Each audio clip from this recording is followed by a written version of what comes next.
All right, you miserable pieces of garbage. Wake up. Stop worrying about what happened last night. She didn't like you. Whether it was the zits, the bad smell emanating from your mouth, the pits with no deodorant, whatever it was, you screwed up. You had a miserable, awful night, and now you're paying for it because you decided to drink vodka, tequila, whiskey, rum, gin. You just stop. But again, Get the your coffee uncles are here pot for you. going. Your uncles are here for you. You know what to do. Bacon, eggs, a little bit of aspirin, 2 or 3, 4, 10. Whatever you need. Yep. He's your Uncle Dave. He's your Uncle Kev, and it's your favorite politically incorrect pop culture podcast. Sports Frenzy 2.0, the weekend edition. So you sit down with your throbbing head. We will make it all better. And we will let you know what to listen to, what to watch over the next 48 hours, get you through your weekend till you get to work on Monday morning, and then you're going to fuck it up all again Friday night, and we'll be back with you next Saturday morning. But dare I say, Dave? Dare I say? Yes, because you we dare. have not had this in a long time. Dare I say we might have 2 ridiculous classic albums in a row? We have been fortunate that we have not had 2 good back-to-backs yet since we've been doing this. We have had 4 stars. We have. The initial Mammoth album, I remember, 4 frenzies. Yeah.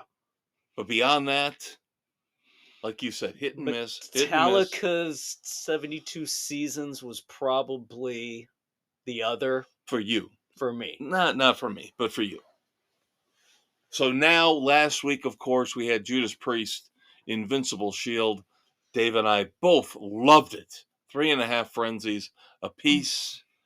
Now we have the 10 songs on the brand new comeback album, dare I say, comeback album from the Black Crowes, Happiness Bastards.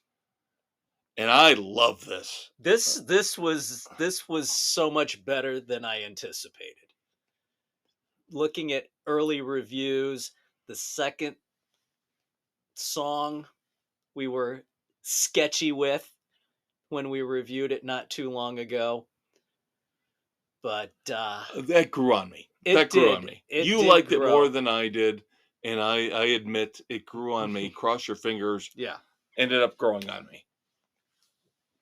The interesting thing about listening to this album, 10 songs again,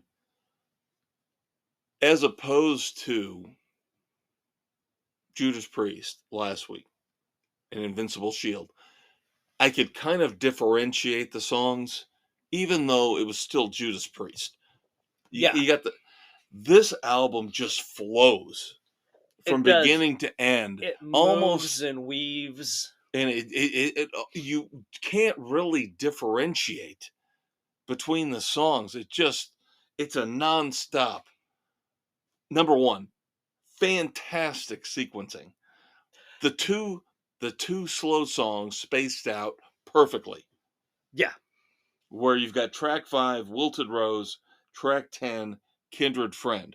They know better than to slow everything down to a stop and try and build it back. Right. You started off with a solid built up, hit the low, came back, and then hit the low. Yep. But loved Bedside Manners starting it off. And you just feel the energy. Yeah. You feel the energy. They're back. They're back. This felt old school Stones. Yes. Yep. This is, you could almost imagine mid-60s Rolling Stones pulling this one off. I mean, just very, very good. Yeah. One of my top songs on this one. Yep. Rats and Clowns was, in terms of songwriting, very interesting. The second song, because if you read the lyrics, it sounds like you're listening to a drug dealer singing the song. Yeah. And then, we've got Cross Your Fingers and Wanting and Waiting, which is just It's awesome. the best one on there. Right, but we knew that. We knew that going in. See, I like Wilted Rose. I thought it was sweet. I thought it was nice. It was the weakest one for me. I Because you wasn't have that no wild heart. about it. You're a deep, dark human being with no heart. I was. It was just, again, why do you have to bring in a guest singer? They needed the female vocals on this one. Eh. I normally would be with you on this, but I think this one worked. didn't do it for me. All right, we will disagree on this one. We can disagree on that. The I wilted rose could wilt away. I loved Dirty Cold Sun. Oh, Dirty Cold Sun was fantastic. Yep. A little bit of James Brown in there. Did you notice? Yeah. Yeah. You had that little bit of stuff going on. Chris Robinson. Yeah. And then Bleed It Dry. Old school blues. Heavy blues. Harmonica. Yes. Yep. Very good on that. Flesh Wound seems to be one of the favorites among the critics. I liked it, but it was okay. Yeah. It wasn't spectacular. I don't know why the critics went gaga over this one. Yeah. But again, it's very decent. Joyous. It's again a nice call to arms that we're back. Yeah. And then Follow the Moon had its moments. Yeah. Guitar was great, but again, it was okay. You don't sound like you like this album that much. It's a solid 3 for me. See, I go 3.5. So easy 3.5 for me. But I was never a huge Black Crowes fan. See, to me, this slots in. This should have been the third album. This should have been the third album after Shake Your Moneymaker and the Southern Harmony Companion. Yeah. Once they decide, let's make sure we've got pubic hair on the cover on Amorica, then they kind of went off the rails. Yeah. And that's, of course, when they started fighting, too. This feels like this should have been the third Black Crowes album to me. It's tight throughout. 3, though. Only 3. Okay. A solid 3. 10 songs. They could have... Oh, now we're going to judge stuff based on how many songs? We have done it before. I don't know. 10 solid songs I'll take. Yeah. It was Wilted Rose. See, lost I don't know it why you hate I just that didn't so like much. it. It didn't do a thing for me. Because you don't like slow songs. You have no heart. That's not entirely true. See, I was almost tempted to go 4 on this. Yeah, I couldn't do 4. I could do a weak 3.5. No, solid 3.5 frenzies for me. So, well, either way, Kindred Friend, I kind of enjoyed that one. Right, that's what I'm saying. The spacing out of the 2 slower songs, Wilted Rose at 5, and then closing out with Kindred Friend. Yeah, but I loved it. I have listened to this album at least a dozen times over the last week, and it just flows so beautifully. It does, but there's a couple that I did not quite care for as much as you have. All right, maybe our first big disagreement of the year. We will see how this ends up at year's end. Yes, we will. But I'm telling you right now, Happiness Bastards. I enjoyed it. It was good. Could be in my top 5 at the end of the year. As high on it as you are. Well, if you didn't like the Black Crowes going in, not always the biggest fan. I always thought they were hit and miss. Like I said, the first 2 albums, unbelievable. After that, completely even agree. Shake Your Moneymaker, I wasn't all in on the entire album. Oh, man. So, listen to what? Dan Fogelberg? What are you listening to at that time? Jackass. Just having fun, kids. Just having fun. I don't know if I could tell you a Dan Fogelberg song. Yes, you could. I could. I love Dan Fogelberg. Run for the Roses. Longer. Come on. I'd probably know it if I heard it. I never actively listened to them. Yeah, because you and your face tattoos and, That's right. 5-finger death Give me punch. And, yeah, Disturbed. Great. I'll take Dan Fogelberg and Christopher Cross any day over Disturbed. I got you. Although I love the lead singer, I give him credit for being outspoken about the bullshit going on in the world right now. Yeah.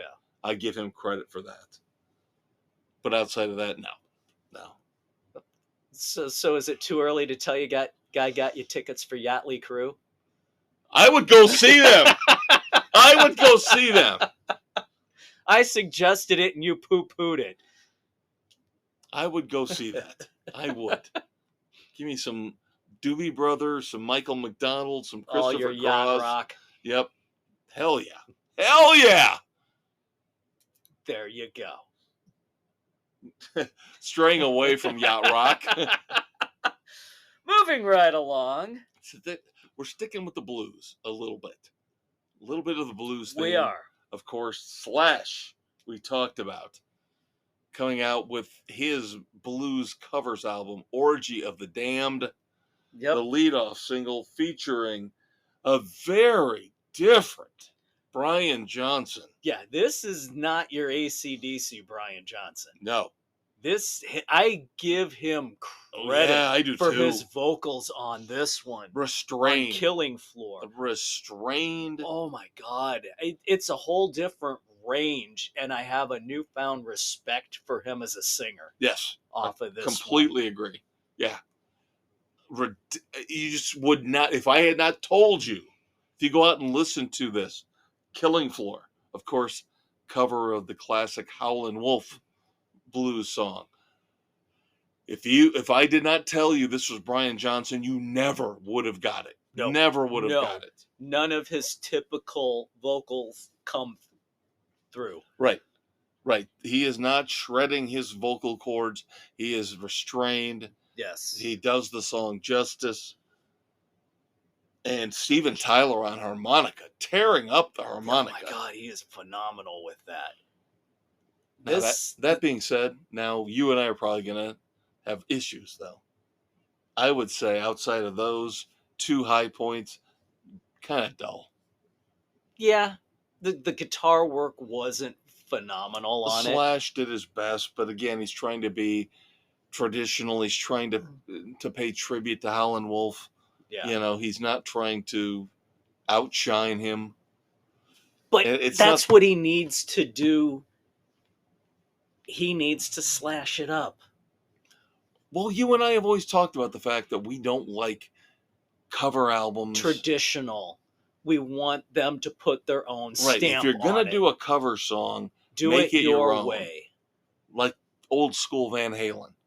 Yeah. Van Halen took Dancing in the Streets and made it their own. Pretty Woman. Yeah. It was not Martha and the Vandellas. It was not Roy Orbison. It was Van Halen. Yeah. So that's what I want from a cover song. Yeah. And this just seemed a little bit pedestrian. Again, the big thing is Brian Johnson's vocals. Just not hearing him screaming, "You shook me all night long." None of that. Yeah.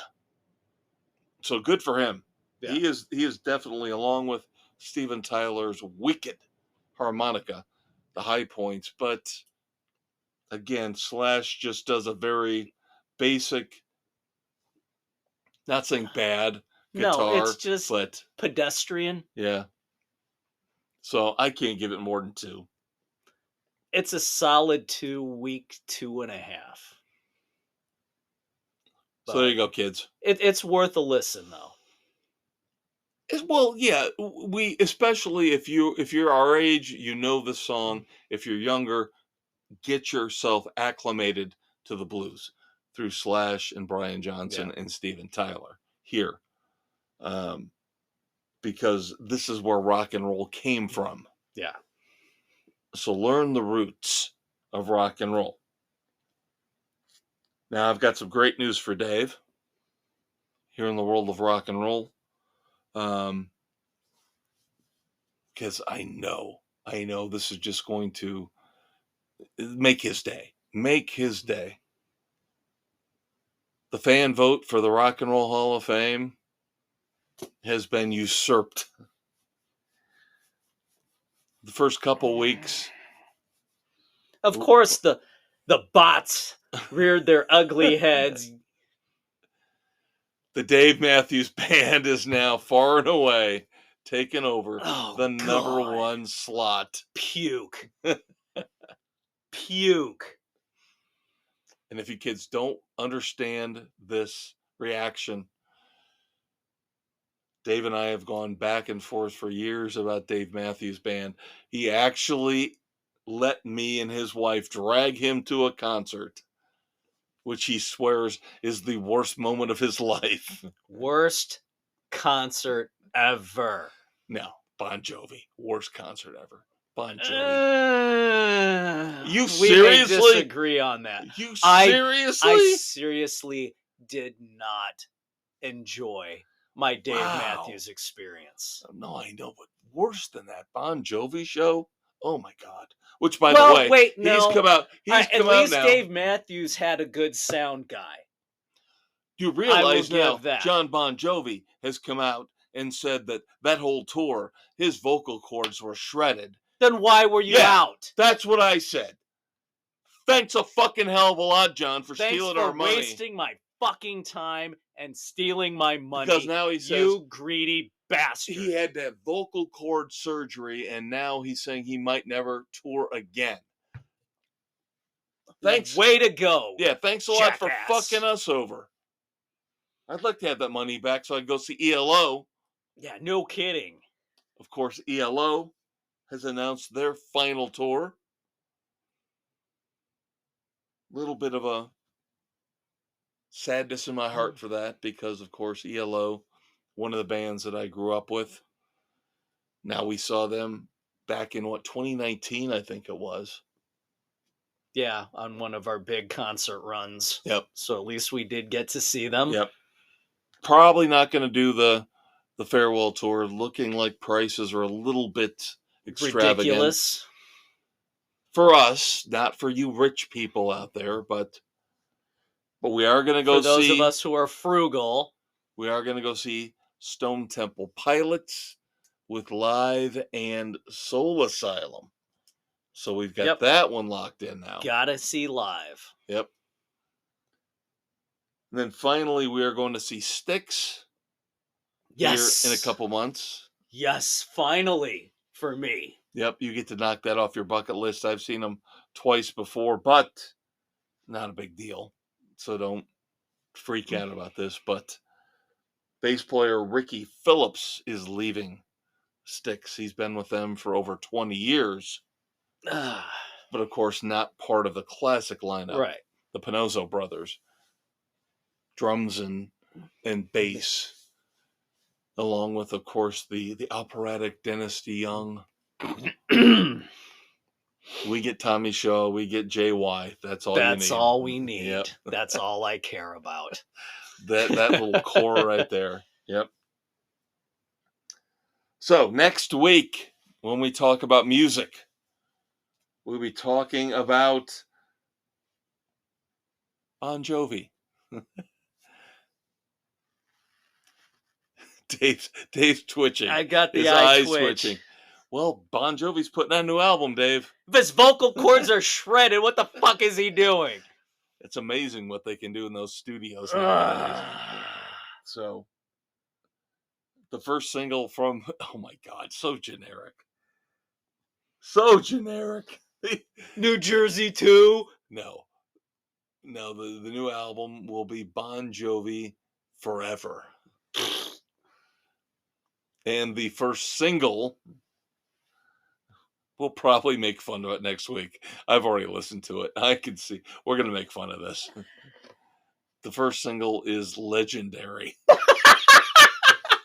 You can't do that. Everclear is legendary. Yeah, so the first single from Bon Jovi's upcoming album, Forever, is Legendary. God help us. But we do have better stuff. We do have better stuff. Sebastian Bach, Yes, the our second boy. single from his upcoming new album, Child Within the Man.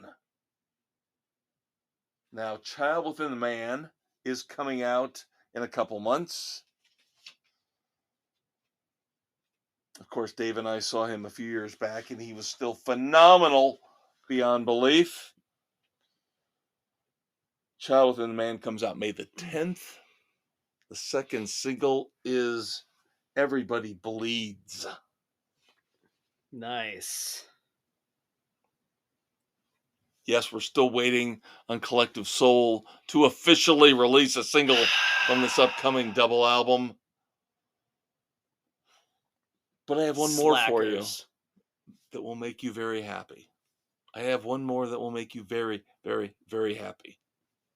Now, of course, we're taping here on March the 20th, so your Saturday morning hangover cure will drop on the 23rd of March. And so, we'll already be listening to review.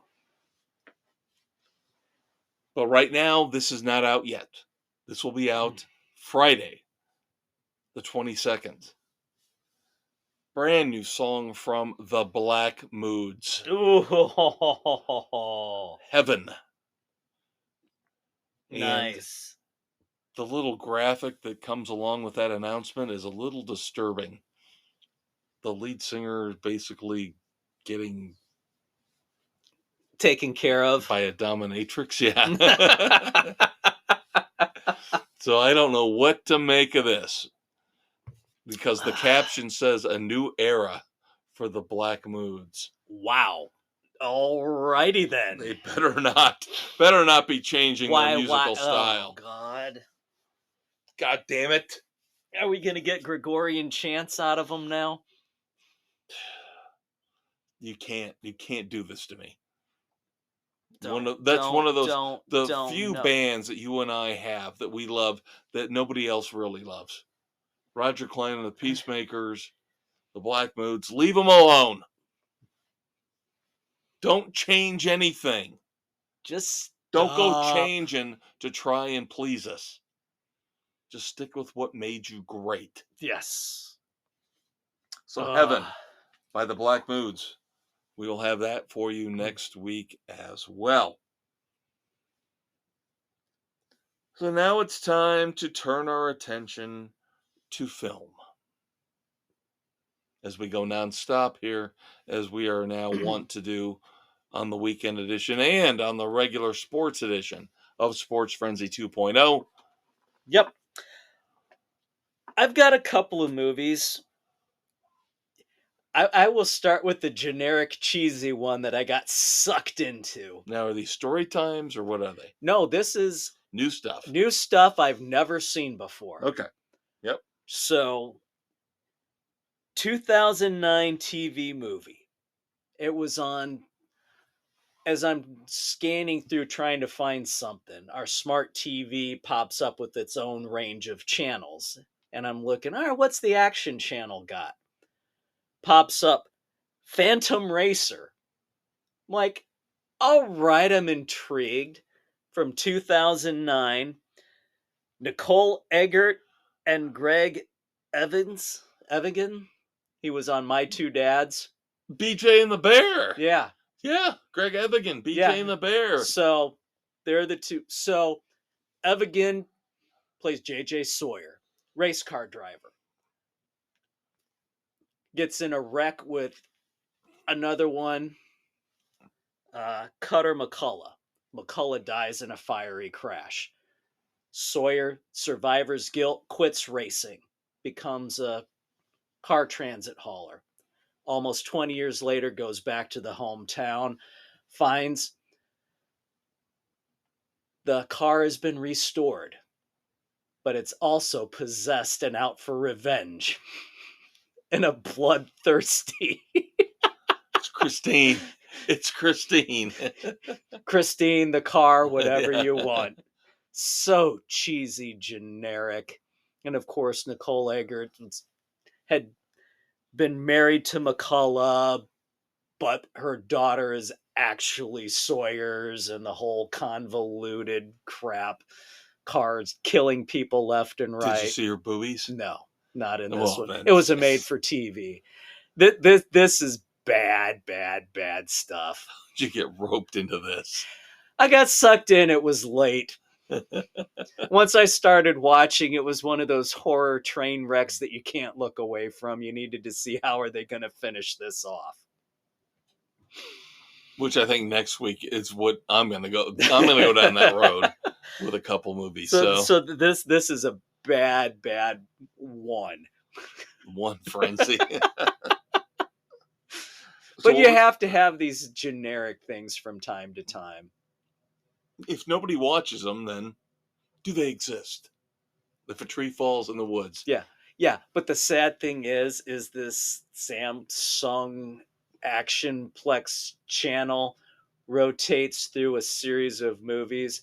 So as we tape this the night before, turn the TV on to watch The Gentleman, this channel pops up. It's frickin' on again. And I just watched it 3 nights prior.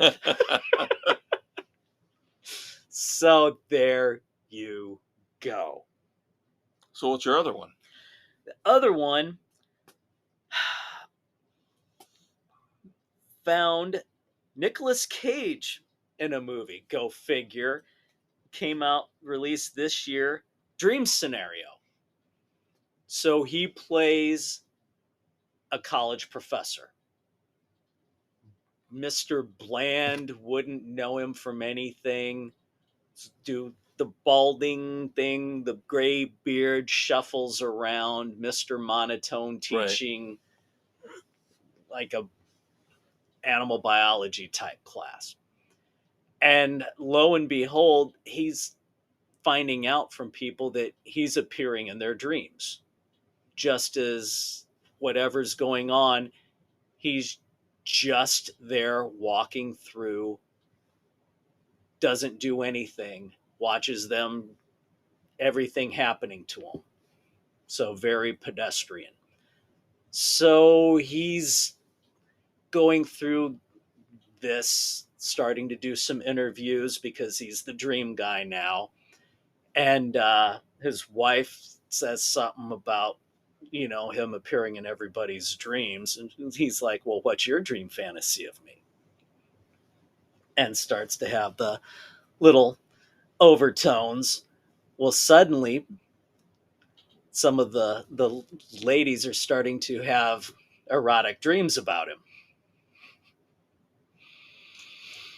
And in between, he runs into an old flame who has written an article based on his theories. He has yet to publish anything on it. She's taken his theory, researched it, and has run with it to get credit for what he's come up with. So then he gets royally mad, and then all of a sudden, he's appearing in everybody's dreams, murdering them in horrific ways. Jesus. So then, of course, marriage starts to tank. 2 daughters want nothing to do with him. He's vilified, ostracized from everything, loses his job. And how does he wind up coping with everything going through for the end? It's a wild ride. The ending is kind of, really? We kind of went in a different way that you wouldn't have thought, but it's kind of stupid. So I will not spoil that part. It's not bad. It's not fantastic, but it's quirky and different, not something you would normally get from Cage. Usually he's more the action type. Yeah, and his movies he does every 2 months. Yeah. So this bills. Just being different is what drew me in on this one. I will give it a very weak 2.5. So, yeah, it was kind of worth watching. It's something a little different from what you would normally see him do. And again, Nicolas Cage seems to be one of those actors now, like Liam Neeson. Bruce Stallone Willis did it for a was. while. Bruce Willis did it for a long time. Jason Statham starting to. Now, Statham luckily got a nice bounce back with The Beekeeper. Yeah. That made enough money where people will continue to give him regular motion picture deals and not straight to video stuff like Nicolas Cage is getting right now. But this actually now, can I ask where you saw it? Now I'm trying to remember. Was it Max? I'm going to stick you upside the head. Now, I know the Retirement Plan is on Hulu. Yeah, Another one of I his. think this one, I believe, was on Max, but let me verify that here as we go. All right. So as he moves on to let you know about that, I have been, since we talked about the Oscars and we did our big recap of all the Oscar-winning movies from 1929 to the present day, I am trying to keep myself up to date on the newer, most recent releases as well as the older releases. So watched it on Max. It's on Max. Okay, on Max. So I will have to possibly check that out. Now, Emma Stone just won the Best Actress Oscar for Poor Things, which is on Hulu right now. Curse you, Hulu. So I watched Poor Things. And of course, our panel member, if you guys don't know, Sports Frenzy has a panel of 8 people, mostly for sports, but every once in a while we will discuss movies, politics, pop culture. So Aaron is the one of us who, outside of you and me, Mrs. C, and the elder statesman who we usually discuss this stuff with. Yeah. Now, he said he liked this movie. When I give you my description of this movie, you tell me if you think this is a movie worth watching or not. Now, number one, it's a movie that shifts back and forth between black and white and color. Then also, half the time, the director seems to be shooting it with a fishbowl in front of the camera. Oh, I hate that. Remember Brazil? Do you remember Brazil? Terry Gilliam? The whole weird Monty Python-esque. Yeah, I never worlds. watched the whole thing. I couldn't get into it. But the whole weird futuristic worlds. Yeah. This movie's got that as the well. The steampunk vibe. Yes, exactly. So we've got that going on as well. And we've got Frankenstein, because Willem Dafoe seems like he is playing Frankenstein's monster, who is now grown up, matured, has regained fully, mental functions are all back in place. No longer abnormal. Right. So he's trying to create not his bride, but his daughter. So now the premise of Poor Things starts off like that. And Emma Stone is his first foray into trying to create a daughter for himself. Woman that threw herself off a bridge because of a bad marriage. She was pregnant. She just wanted to end it all. Now, of course, he's not called Frankenstein. His name is Godwin.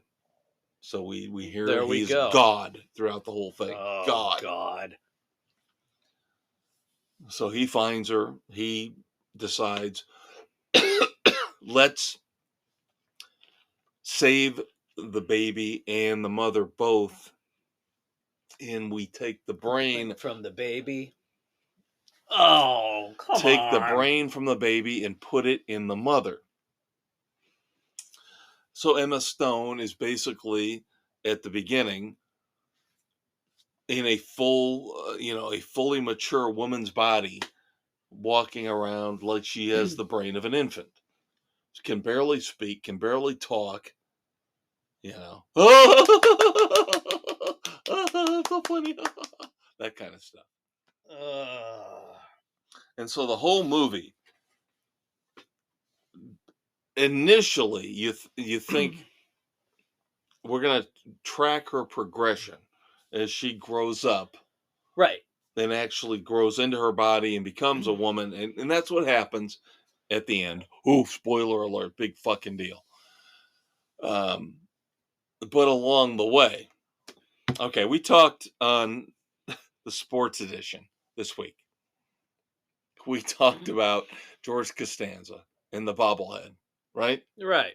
You know, the great episode where he abstained from sex and he became smarter. Right. And, that's how he was trying to show Derek Jeter and Bernie Williams how to hit. I'm going to bring up something else from Seinfeld that ties into Poor Things. Do you remember Rochelle, the young girl's erotic journey from Milan to Minsk? Do you remember that? Yes, unfortunately I do.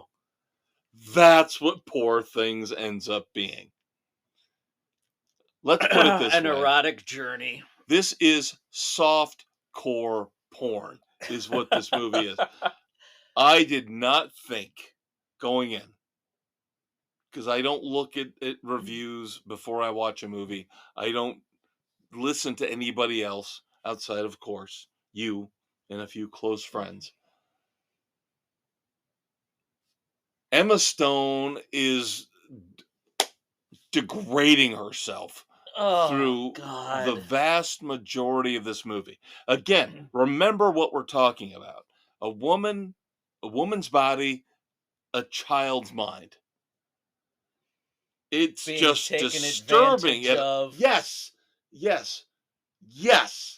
In It's this day and disturbing. age, you're pulling something like this. Yeah. And this is an Academy Award winning movie.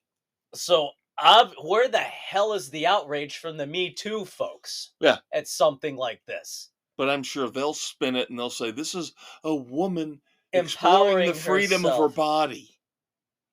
Right. So this is where Mark Ruffalo comes in. Of course, that asshat who I can't stand in real life.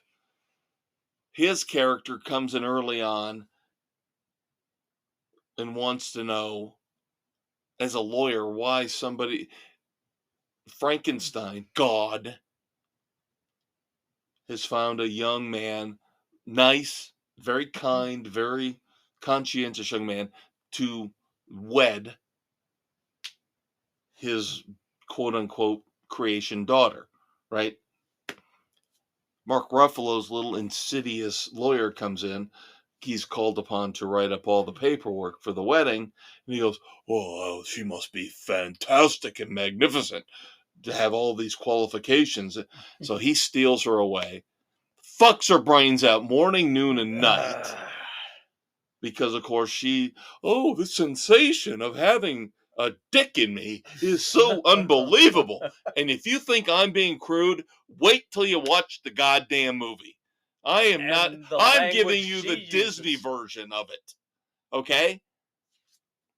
I mean, Emma Stone's naked through this thing like half of the movie, which blows me away. I mean, full frontal. And plus we get dicks too. So don't worry. Everything's covered. Dicks, breasts, everything. This is a soft core porn movie. It sounds more than soft core. Well, let's say there's a ball gag at one point. Oh, for the love of We're all going that's back to holy. pulp. We're going back to Pulp Fiction at one point. We're going GIMP, huh?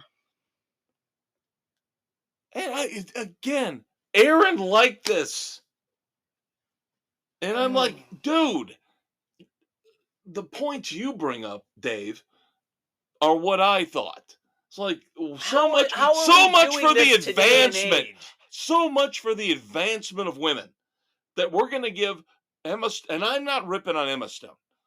I think she's a great actress, but this particular role, how can you say this advances the cause of women? All right, if this is an Academy Award nominated film, I want my fucking raunchy comedies back with chicks and boobs bouncing around everywhere. This was almost as uncomfortable to watch as Frances McDormand shitting in a bucket.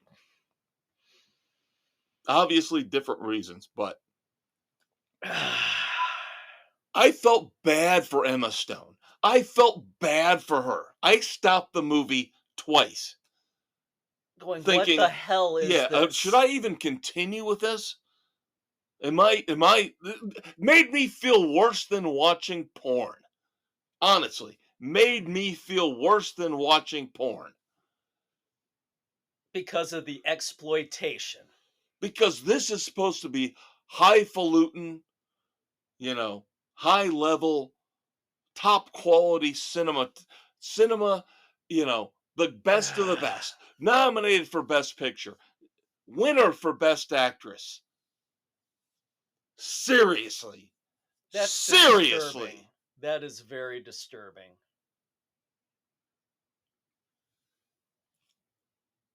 And again, I'm kind of disturbed the fact that Aaron liked it.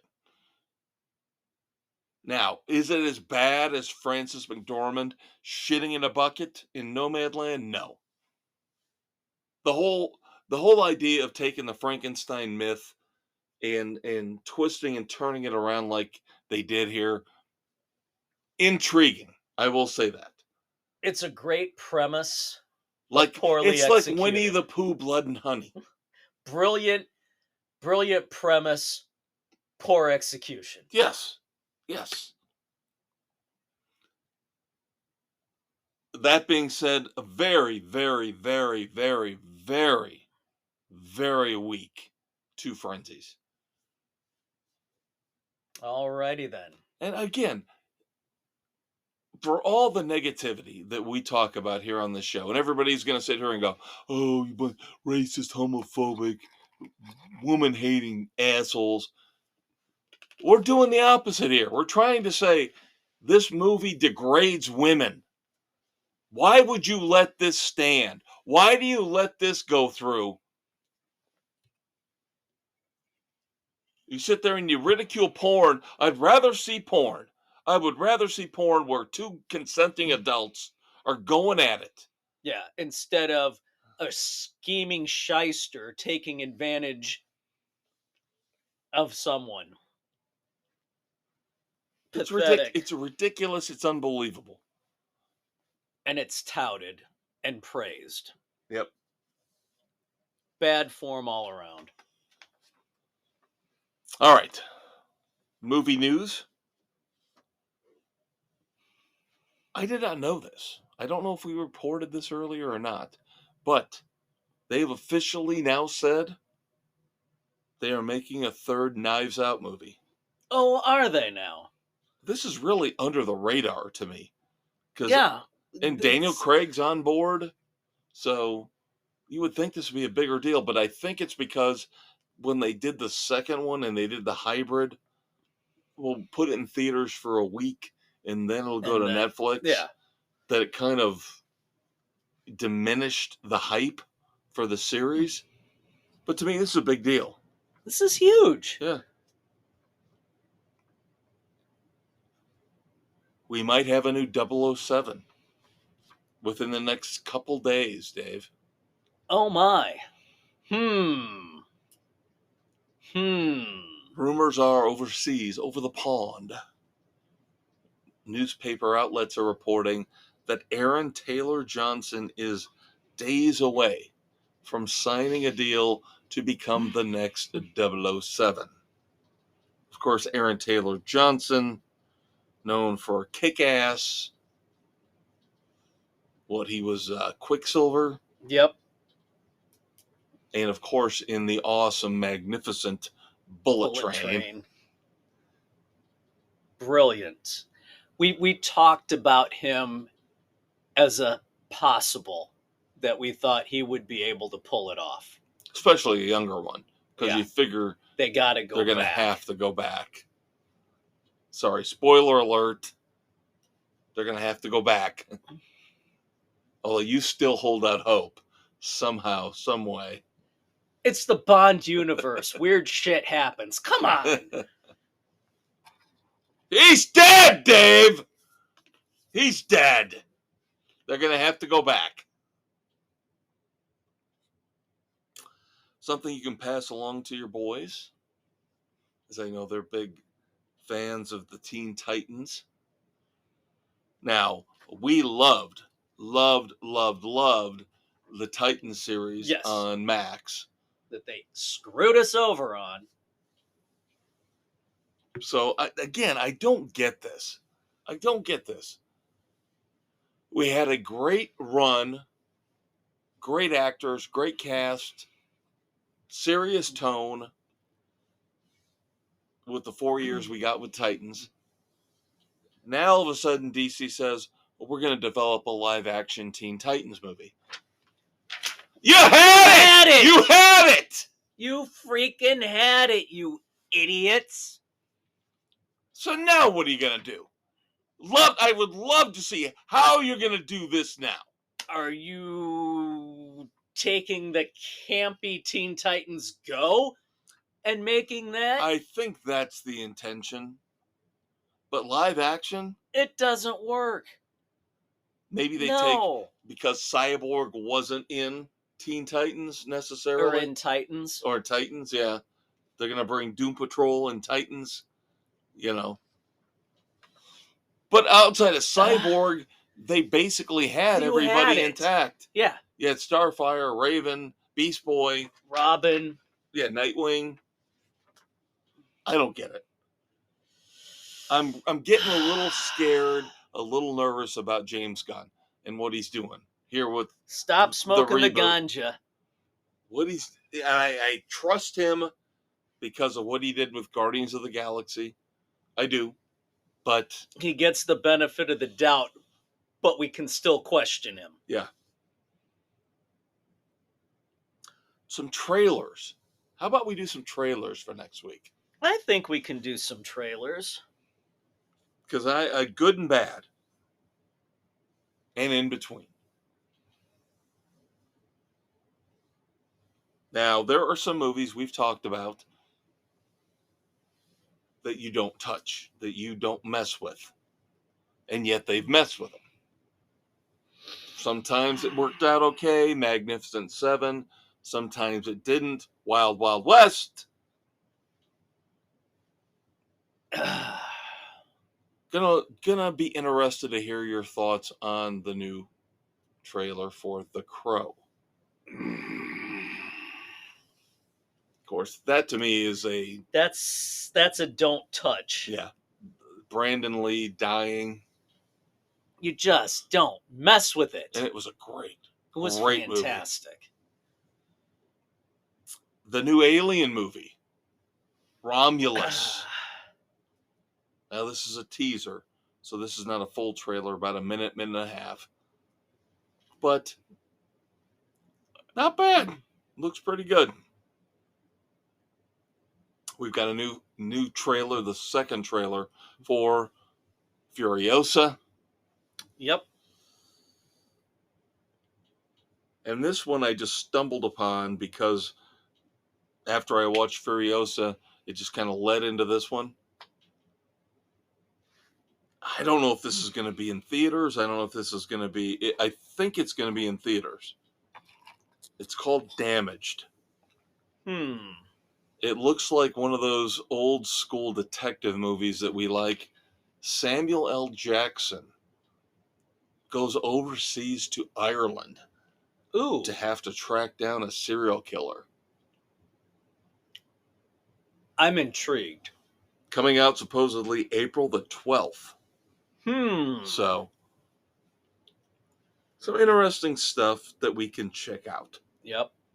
And this weekend, as you're listening to this, kids, Ghostbusters Frozen Empire. hits the theaters. Go out and see this. If for no other reason than to reward them for doing such a great job with the last one. Exactly. Encouragement. Yeah. I was disgusted to see UltimateClassicRock.com, one of my favorite websites, rank the Ghostbusters movies. They put the last Ghostbusters movie at the back, at the worst. Oh, come on. And they put the reboot with the women second best, ahead of Ghostbusters No, 2. no, no, no, no, no, no, no, no. Yeah, No. I'm very discouraged by that. Very disappointed. So No, we'll see. My boys are making plans for a Monday night. So we'll see if we're able to pull it off. Yeah, who was it that played Spangler's? Was it daughter, granddaughter, Granddaughter. right? McKenna Grace. Yeah. Phenomenal in the last movie. Yeah. Absolutely stole the show. Brilliant. And now you've got the old Ghostbusters and the new Ghostbusters working together. So I cannot understand how the projections for this movie are so low. I don't get it. I mean, Dickless is coming back. just so disheartening and discouraging that you come off the revival of the franchise, done so well, wonderful movie, feel good movie for the family, done, the adults could love it, it wasn't stupid, and now you're saying, well, we're done. Yeah, I guess we're done with the franchise, it's not good anymore. Idiots. That's why you don't listen to critics. Judge for yourself. Are we ready for books? I think so. I do, again, want to pass along some information to you that you can pass along to your sons, because I know at least one of them, if not both, are into comic books and graphic novels. And I know one for sure loves one Giancarlo Esposito, of course, starring in currently The Gentleman. Yes. Which we'll get to in a few minutes. He is venturing into the world of graphic novels. Is he now? Coming later this year, writing the graphic novel The Venetian, Mr. Giancarlo Esposito. So you can pass that along to your boys. The Venetian? Yep. And of course, in a couple of weeks, we will start reviewing his new show on AMC, Parish. Yeah. That's a couple weeks away, so we'll have that for you, kids, here on the weekend edition. It's all about Giancarlo Esposito. No. Gus from Breaking Bad. Oh, and that's what I meant to tell you. I was going to tie those two in. Well, I had them written side by side. Damaged, the one I was telling you about, the trailer. Yeah. Was brought to you by the creators of Breaking Bad and Better Call Saul. Nice. That's, there again, we go. I knew there was a reason why I had them sitting next to each other on my notes. Now we move on to our book of the week. Of course, Dave read it 7 months ago. No, just kidding. Yeah. I should have CJ Box's newest one. Next week. I'm almost halfway through. Joe Pickett. All right. But of course, there are certain authors that Dave and I both read, about 5 or 6, that we usually try and yeah, Dave reads so quickly I can't keep up with him, but when I get the books, I will start in and get to them usually a month after he's done with them. So and I try and give you a head start when I can. And you do your best. I get that. So, one of the series that we read together is the Alex Delaware series from Jonathan Kellerman. Now, we still don't understand how never this series has never been picked up. Movies, TV, nobody's ever tried to adapt it. I mean, it's current Hollywood's checkbox dream from when it started back in the day. Yep. Because Alex Delaware is a psychologist focusing on child development. Yep.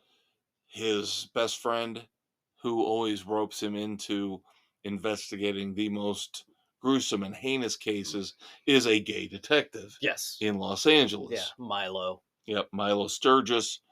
And again, like Dave said, this has been going on forever, for decades. So, yeah. Again, it was Hollywood's written wet originally. dream. Nothing was changed for anybody. These are the characters. We just roll with it because it's established.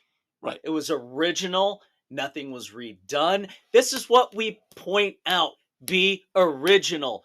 Don't take established characters and change them around. Right. And in this case, we agree with how everything's set up. We always have. There's nothing wrong with Milo Sturgis. Nope. He and his partner, the surgeon. Yep. Because again, they don't shove it down our throats. Jonathan Kellerman does not make it a point to go into massive detail on the they're gay. Move on. Yeah. Let's solve the crime. Now, of course, the dynamics in the LA Police Department affecting Milo, that's different. Yeah, that's a but whole it actually worked game, to his advantage over the long run. Yeah. So anyway, in the latest Alex Delaware novel from Jonathan Kellerman, The Ghost Orchid, we find an investigation going on after the implications of the last book. Yeah. Where Milo feels like guilt-ridden. He put Alex in danger, which is not the case. No, it was shit happens. Yeah.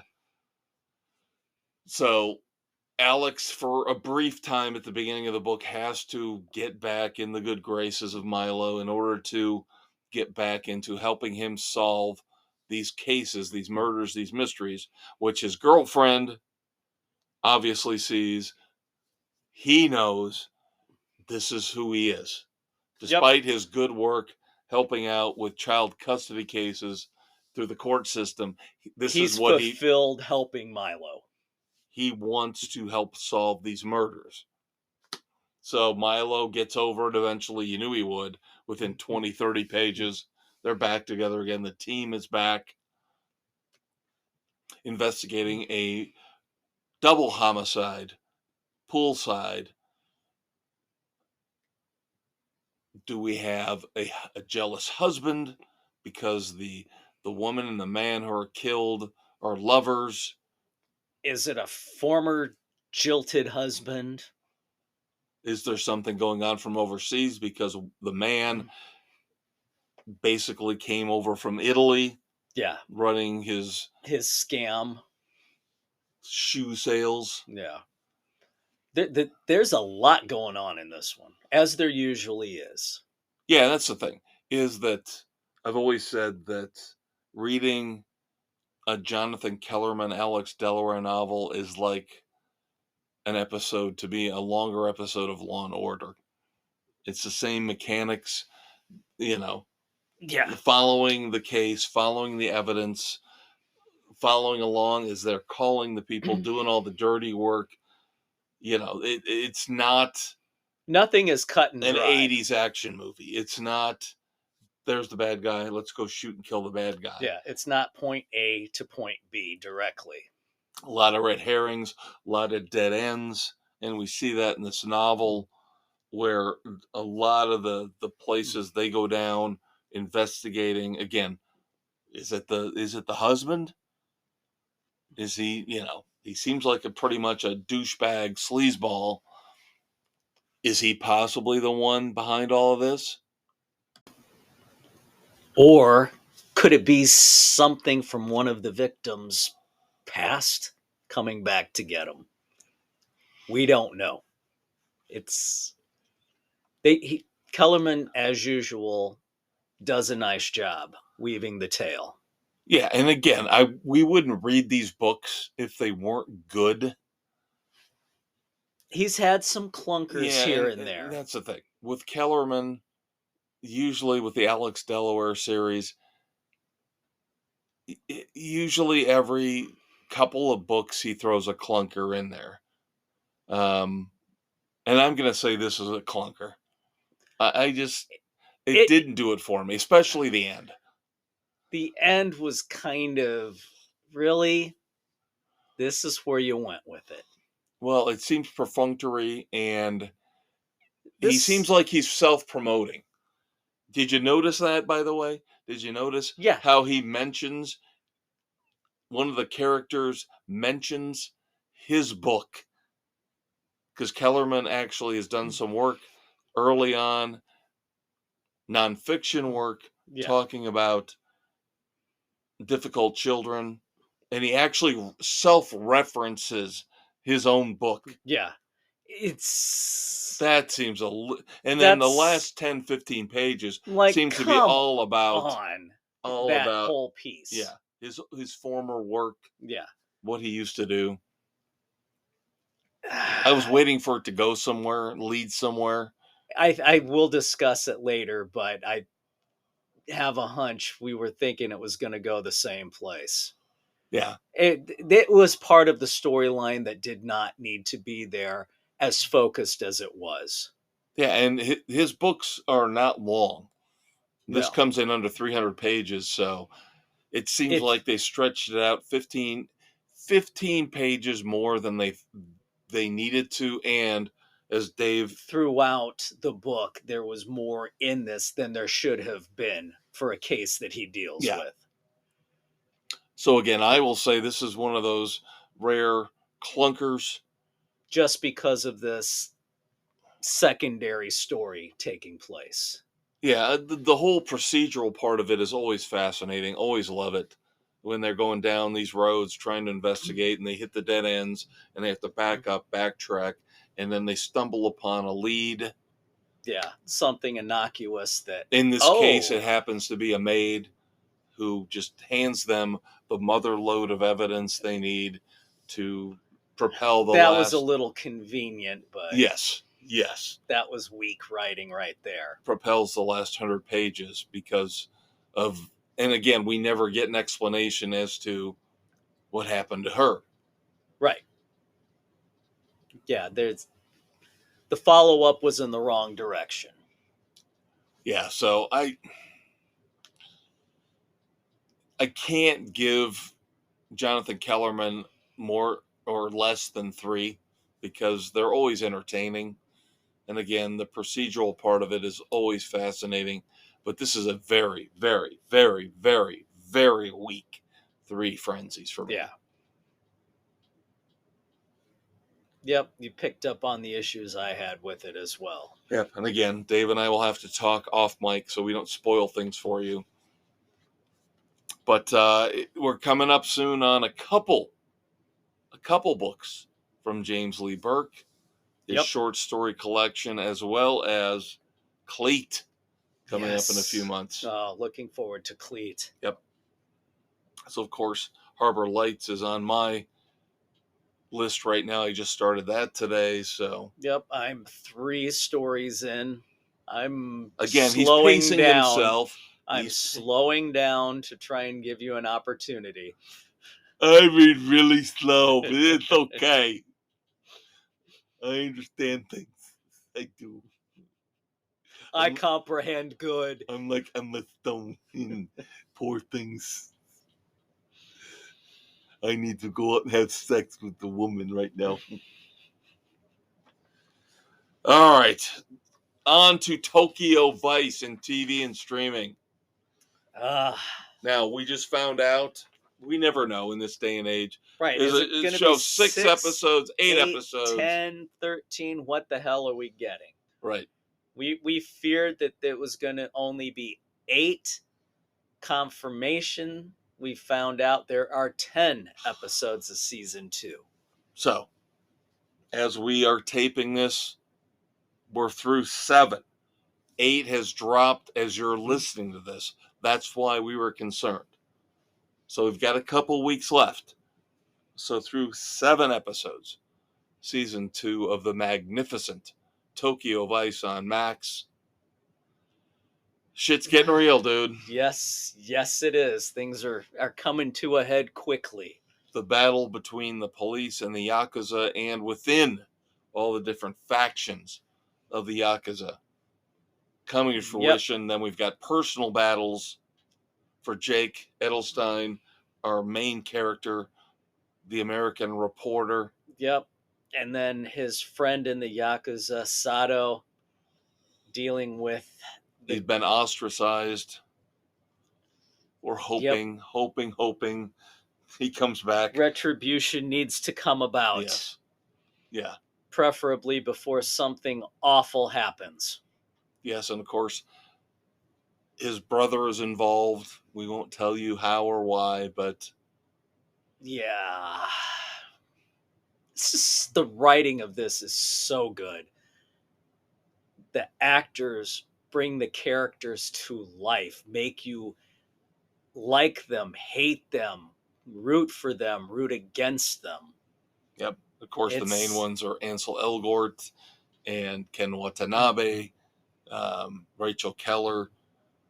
So it's if you guys have not picked up on the fact by now that we love this show and we wholeheartedly recommend it. Of course, the great Michael Mann behind the scenes helping to produce this. Yeah. But it is not in any way, shape, or form connected to Miami Vice, the greatest television show of all fucking time.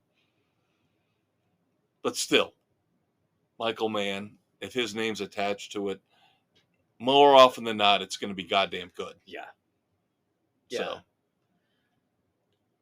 I am through the 5 episodes out there right now. Again, there is a 6th as you're listening to this that's out there, but Resident Alien. And of course, we have a new love interest for Harry Vanderspiegel. Another alien. Not caught up there yet. That's why I'm not going any further than that. But of course, this poses issues for Asta. And we don't... Yes, I was the alien lawyer, I take it. Yes. The avian lawyer. You must leave the planet immediately. What? So, yes, things progress from there. But that's not really a spoiler because other things happen. The Greys get involved. Linda Hamilton's character, of course, gets involved. And it becomes a thing. Yes. As they're still trying to explain how the plan to blow up Yosemite, Yellowstone. Yeah, Yellowstone. Is going to destroy the world and how they can stop it. And it's much better than season 2. Yeah, season 2 was... I don't know what the hell they were thinking when they went down that road. But this harkens back. This is a definite rebound. And you're giving Alan Tudyk the opportunity to shine again as the lead and portray his comic genius. Yes, definitely. So, then again, Dave did the research, found out about Tokyo Vice, 10 episodes. I don't know if they're going to pull the same idiotic bullshit they pulled in season 2. Are they going to split this and make us wait 6 months for the second half of the season? Do that crap again.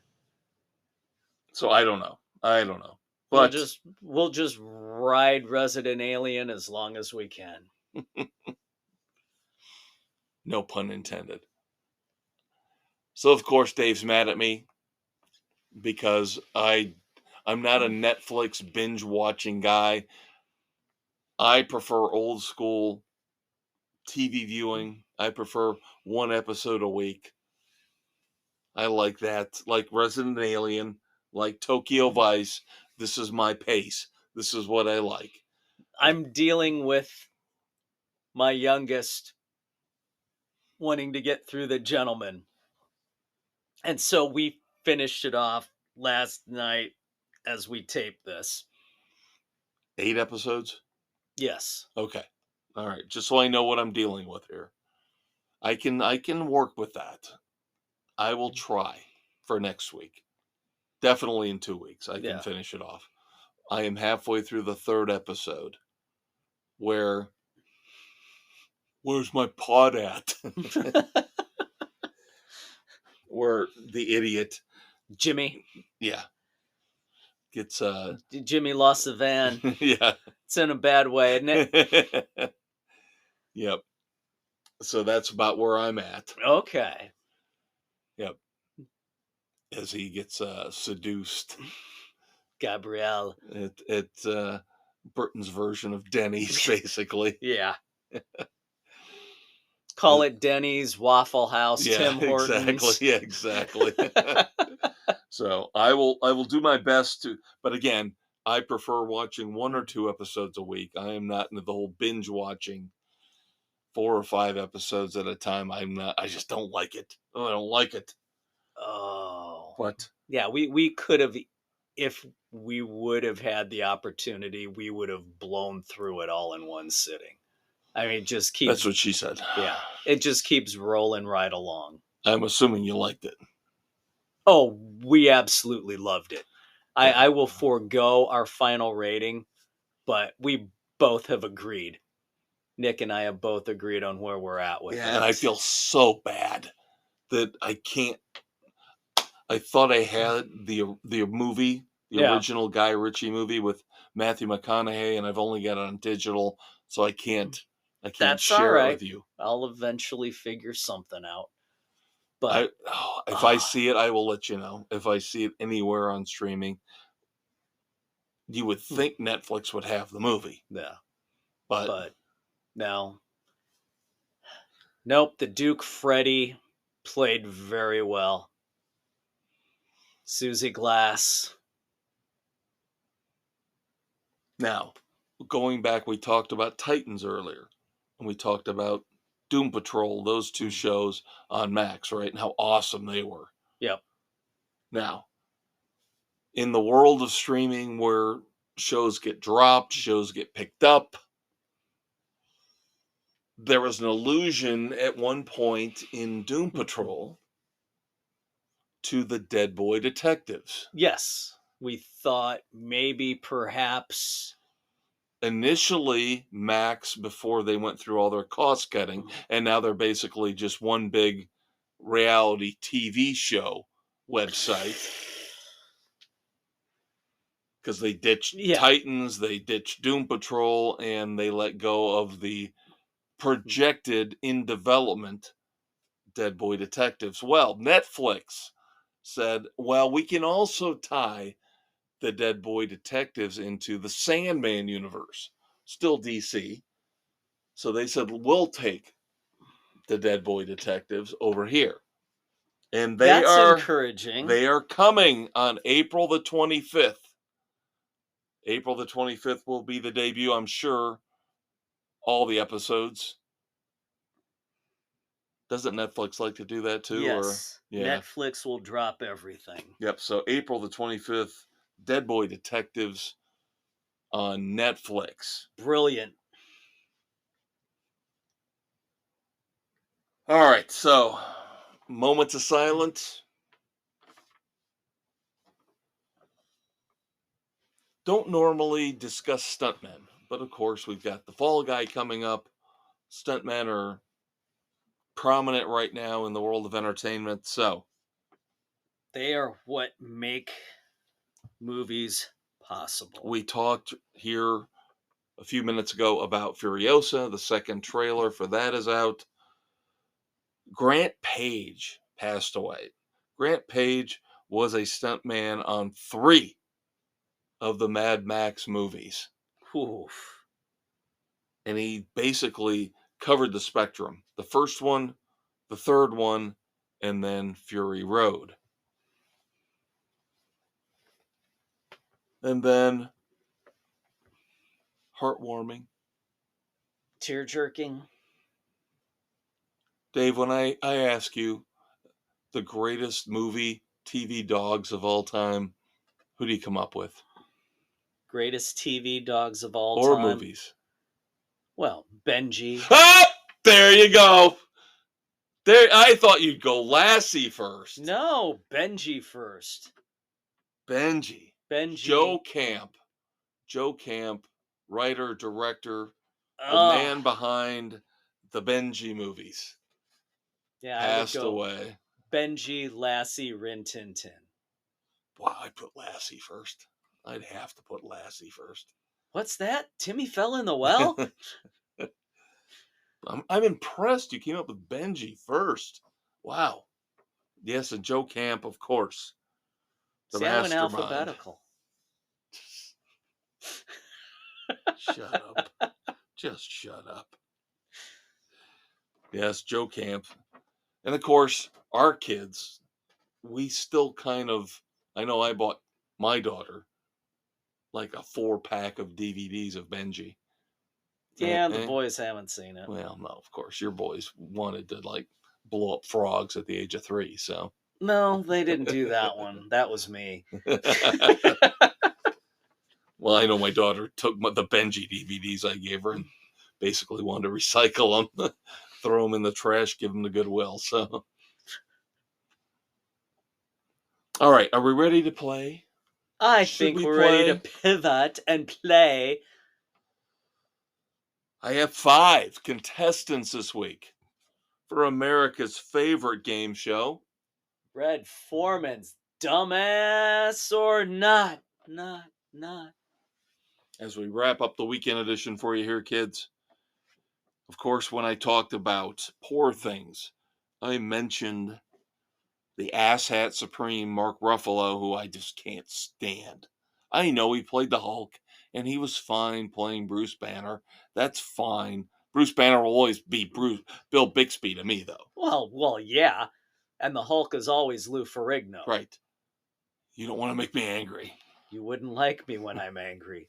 That you can't beat that. Come on. Come on. But, politics leaks into Hollywood. They can't stand to not. And the diarrhea that leaks out of Ruffalo's mouth. At the Oscars, Mark Ruffalo and Billie Eilish, of course. The kids love Billie Eilish. Well, they were wearing red hand pins at the Oscars. And this is where I hate Hollywood people, because they're so stupid and so ignorant. They don't realize what they're doing. These red hand pins that they were wearing were supposed to show solidarity for Palestine. The problem is the symbol of the red hand goes back to a 2000 terrorist attack where a couple of Israeli policemen were brutally murdered by Palestinians, and one of the guys that killed them put the blood on his hand and stuck it against a window for the crowd to see as they were inciting riots. Yeah. And I'm not going to try to pretend that I understand the whole Israel-Palestine thing. But I will say this. Bad form once you again. can't sit there and call for a ceasefire and then put this kind of symbol out there. That's ignorance, pure and simple. Which is what you get from Hollywood when politics are involved. I can't stand Billie Eilish. I don't like her either. But Mark Ruffalo, I have listened to him. I have heard what he says and his viewpoints, and he is just an ignorant piece of shit. He's one of those people that if I ever met him, I would punch him in the face and gladly go to jail for it. Just make sure. Did I break his nose? Yes. Awesome. Well, if I'm going to jail, can I have one more shot to make sure? Yeah. Are the guys on patrol live watching?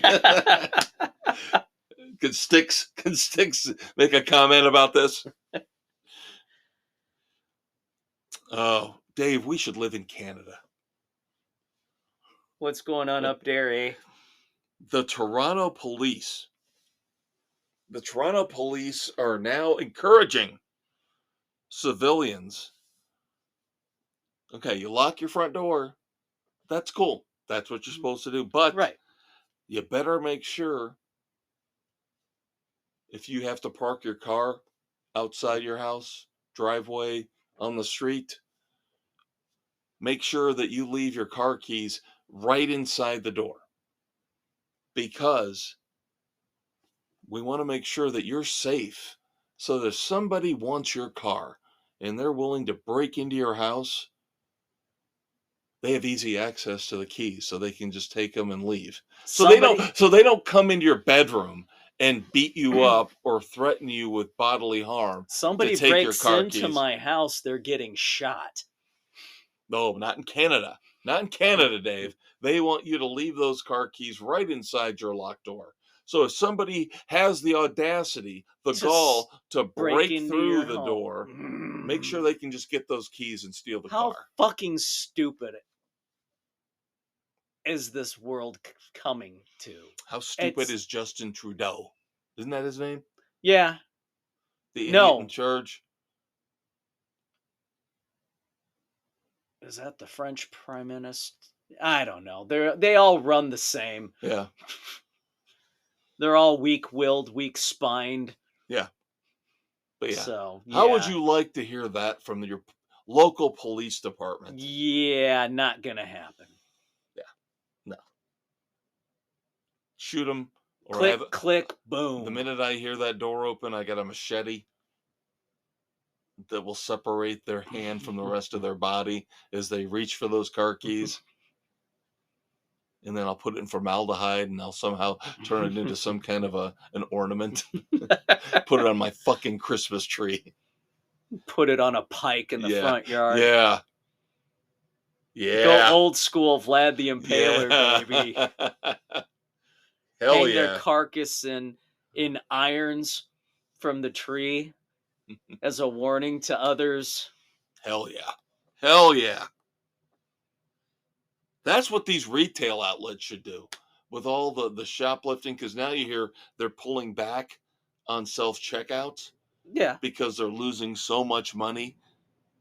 Because people are just walking out with, they scan 2 things and walk out with 10. Yeah. Because people. So now they're going to make us wait in lines forever again. Because people are assholes. Right. Target, Walmart, take some shoplifters' heads, put them on pikes, put it out in the parking lot. Say, this is what you get. Pirates beware. Yeah. Oh, that'd be awesome. God, that'd be awesome. I would love that. Walking into Walmart with heads on pikes out in the parking lot. This dude tried to steal a PlayStation 5. Look what you got, bitch. Old school retribution, baby. Bring it back. All right, just a show. Again, I try to tell everybody, Dave knows this, we're not biased. We try left, you're idiots. Right, you're idiots. You're all idiots. Nobody can meet in the center in common sense. So let's go to the right. We need to smack down the conservatives a little bit. Tucker Carlson. Fucktard. Well, Tucker Carlson was recently duped by a couple of YouTube dudes called Josh and Archie.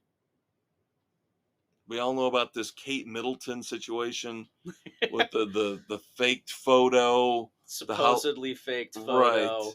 Photoshopped, and now everybody's, is she dying? What's going on? I personally don't give a rat's ass. We care too much about what's going on with the royal family. But these two, Josh and Archie, somehow faked their way into an interview with Tucker Carlson, one of them pretending to be a Kensington Palace whistleblower.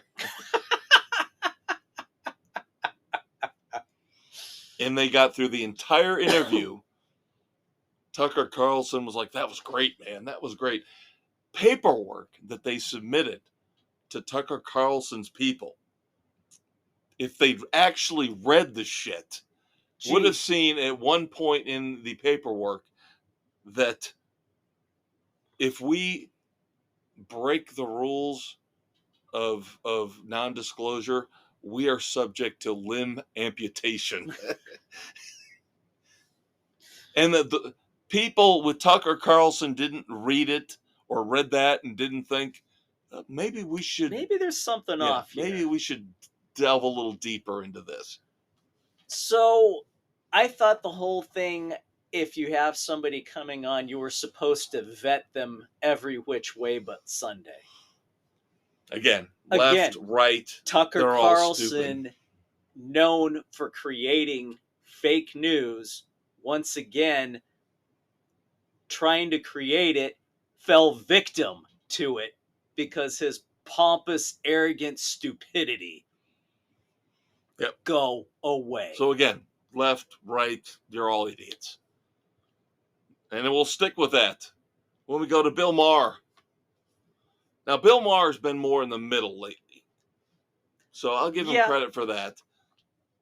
But that doesn't mean he can't act like an entitled little bitch. He fired his agency, his representation, CAA, arguably the biggest agency out there. Yeah. You know why, Dave? Why, Kev? Because the CEO didn't invite him to his Oscar party. So Maher fired them as his representatives. What a fucking dumbass. You didn't invite me to your party. I don't want to be with you anymore. It was probably not a good party anyway. I was going to break up with you anyway. So bad. Oh, no, there's supposedly a bunch of A-listers there, and that's why he was mad. Is like he wanted to hobnob and schmooze. Maybe set up some interviews. Why is he trying to make? He shouldn't. Is he trying to make avocado women in the jungle of death too? He shouldn't bitch and piss and moan. He just got an extension with HBO. I think he's going to be on there for another 4 or 5 years. So HBO Max. So Bill, just settle down. Don't be a dumbass. Yeah. Right. Amazon Women in the Avocado Jungle of Death Part 2. Finally, wrapping up here. The American Cancer Society. Who would have thought they would be on Dumbass or Not? Yeah, I'm not surprised.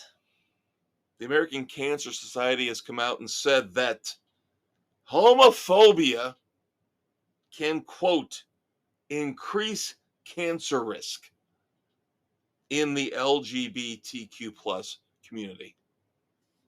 What the fuck does that mean? That means they're setting people up for lawsuits. That's like saying racism causes more cancer in black people. This is absolutely retarded. How are you supposed to take the American Cancer Society seriously when they come out with shit like this? You can't. Because there's more stressors involved in this society. Oh, just shut up. Just shut up. Dumb beyond belief. I can guarantee you 100% you will not get cancer from listening to Sports Frenzy. That's right. So says Dr. Kev, consulting with Dr. Dave. We love you. We'll talk to you next time. We hope we got you through your hangover okay. Yep. Again, next week, we've got music from the Black Moods, Bon Jovi, Sebastian Bach, bunch of movie reviews. Check out the Sports Edition. Drops Thursday mornings. Until then, kids, take care of yourselves. Take care of those around you. We can only do so much. We can't do it all. Bye.